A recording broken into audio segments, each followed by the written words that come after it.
কিয়ামতের দিনের ভয়াবহ অবস্থা। কিয়ামতের দিন এমন ভয়াবহ হবে যে মানুষ নিজের মা বাবা, ভাই বোন, স্ত্রী সন্তান কাউকেই চিনবে না। আল্লাহ বলেন, সেদিন মানুষ পালাবে তার ভাই, মা, বাবা, স্ত্রী ও সন্তান থেকে।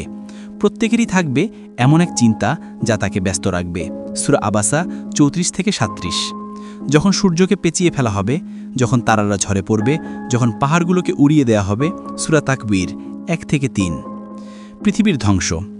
সমুদ্র আগুনে জ্বলবে, পাহাড় ভেঙে ধুলায় পরিণত হবে, আকাশ ছিঁড়ে যাবে, সূর্য ও চাঁদ একত্রিত হবে।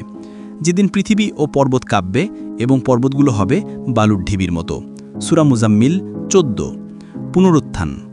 সব মানুষকে তাদের কবর থেকে তোলা হবে এবং শিঙ্গা ফুঁকারও হবে, ফলে হঠাৎ সবাই কবর থেকে বেরিয়ে আসবে। সূরা ইয়াসিন 36। মানুষ নগ্ন, খালি পায়ে, খতনহান অবস্থায় উঠবে।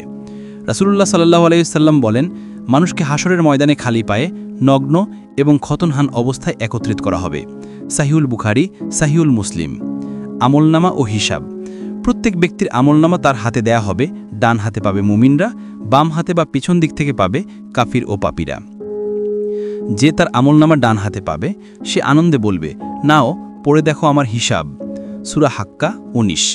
আর যে বাম হাতে পাবে সে বলবে, হায় আফসোস, যদি আমার আমলনামা না দিত। সূরা হাক্কা 25। সেতু ও জাহান্নামের দৃশ্য।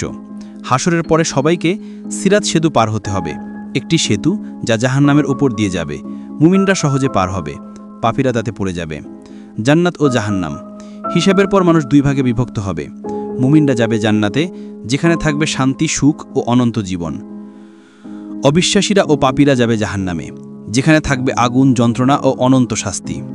যারা ঈমান এনেছে ও সৎকাজ করেছে তাদের জন্য আছে জান্নাত সমূহ, যার নিচে নদী প্রবাহিত হবে।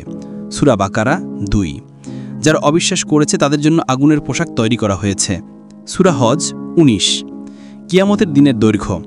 সেদিনের মেয়াদ হবে 50,000 বছরের সমান। সূরা মাআরিজ 70। রহমত ও সুসংবাদ। মুমিনদের জন্য কিয়ামতের দিন হবে মুক্তি ও আল্লাহর দয়া লাভের দিন। রাসূলুল্লাহ সাল্লাল্লাহু আলাইহি সাল্লাম বলেন, যে ব্যক্তি লা ইলাহা ইল্লাল্লাহ বলে মৃত্যুবরণ করবে সে জান্নাতে প্রবেশ করবে। সাহিহ মুসলিম।